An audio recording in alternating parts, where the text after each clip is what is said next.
Welcome to புதிய விடியல். நம்ம இன்றைக்கி என்ன பார்க்க போகிறோம்னா, தமிழ் இலக்கிய வரலாறு பகுதியில் தமிழின் முச்சங்கங்களை பற்றி பார்க்க போகிறோம். நம்ம சேனல் இது வரைக்கும் சப்ஸ்கிரைப் பண்ணாதவங்க சப்ஸ்கிரைப் பண்ணிக்கோங்க. சரி, வாங்க பாடத்துக்குள்ள போகலாம். தலைமைச் சங்கம் அல்லது முதற் சங்கம். தலைமைச் சங்கம் இருந்த இடம் வந்து இங்கே பார்த்திங்கன்னா தென்மதுரை. தலைமைச் சங்கம் இங்கே தொடங்கப்பட்டதுன்னா தென்மதுரையில் தொடங்கப்பட்டது. இச்சங்கத்தை நிறுவியவர் காய்ச்சின வழுதி என்ற மன்னராவார். இச்சங்கத்தை நிறுவியவர் காய்ச்சின வழுதி என்ற மன்னராவார். காய்ச்சின வழுதி முதலாக கடுங்கோ நீராக 89 அரசர்கள் 4440 ஆண்டுகள் இச்சங்கத்தை நடத்தியதாக இறையனார் களவியல் உரை கூறுகிறது. எந்த உரை கூறுகிறதுனா இறையனார் களவியல் உரை என்ற நூலில் வந்து கூறுகிறது. சரிங்களா? தலைமைச் சங்க முக்கிய புலவர்கள். தலைமைச் சங்க முக்கிய புலவர்கள் யாருன்னு பார்த்தீங்கன்னா அகத்தியர், திரிபுர மெரித்த விரிசடைக கடவுள், முரஞ்சியூர் முடிநாத ராயர், குன்றெறிந்த முருகவேல், நீதியின் கிழவன்.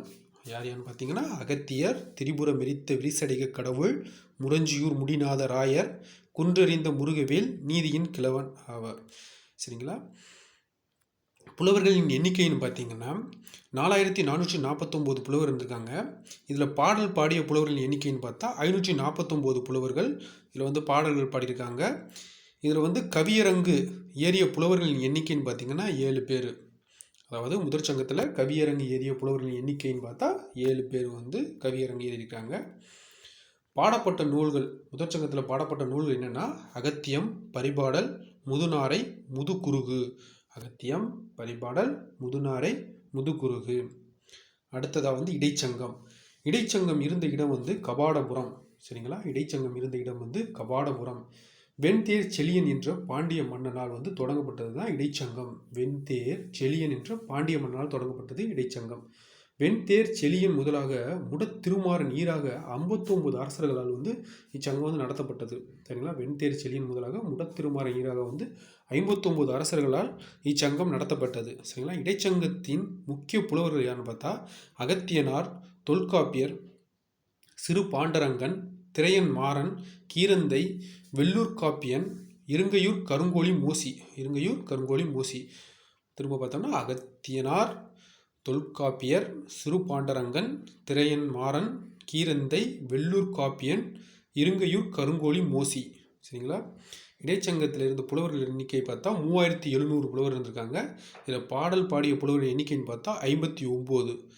சரிங்களா? இடைச்சங்கத்தில் வந்து கவியரங்கு ஏறிய புலவர்களின் எண்ணிக்கைன்னு பார்த்தா 5 புலவர்கள் வந்து கவியரங்கு ஏறியிருக்கிறாங்க. இடைச்சங்கத்தில் பாடப்பட்ட நூல்கள்.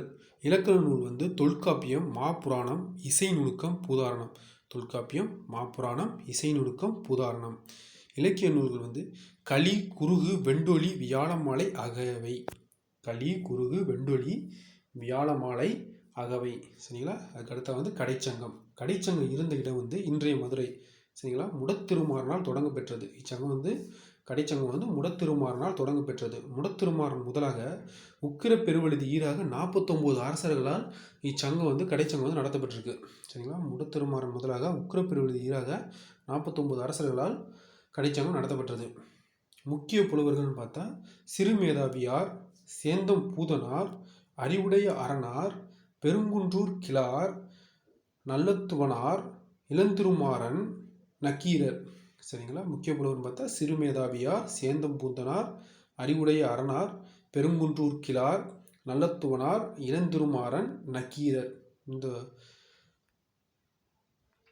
இதில் புலவர்களின் எண்ணிக்கைன்னு பார்த்தா 449. கடைச்சங்க புலவர் எண்ணிக்கை வந்துன்னா 449. பாடல் பாடிய புலவர் எண்ணிக்கைன்னு பார்த்தா 49. கடைச்சங்கத்தில் பாடல் பாடிய புலவர் எண்ணிக்கை வந்து 49. கவியரங்கு ஏறிய புலவரின் எண்ணிக்கை 3. கவியரங்கு ஏறிய புலவரின் எண்ணிக்கை 3. கடைச்சங்கத்தில் பாடப்பெற்ற நூல்கள் நெடுந்தொகை, குறுந்தொகை, நற்றிணை, புறநானூறு, ஐங்குறுநூறு, பதிற்றுப்பத்து, பரிபாடல், கூத்துவரி, சிற்றிசை, பேரிசை. என்னென்ன நூல் திரும்ப பாருங்கள். நெடுந்தொகை, குறுந்தொகை, நற்றிணை, புறநானூறு, ஐங்குறுநூறு, பதிற்றுப்பத்து, பரிபாடல், கூத்துவரி, சிற்றிசை, பேரிசை. சரிங்களா? கடைச்சங்க காலத்தில் தொல்காப்பியமே இலக்கண நூலாக இருந்தது. சரிங்களா? கடைச்சங்க காலத்தில் பார்த்தோம்னா மற்ற நூல் எதுவும் இல்லை, தொல்காப்பியம் தான் வந்து இலக்கண நூலாக இருந்திருக்கு. சரிங்களா? ஓகே, நன்றி நண்பர்களே.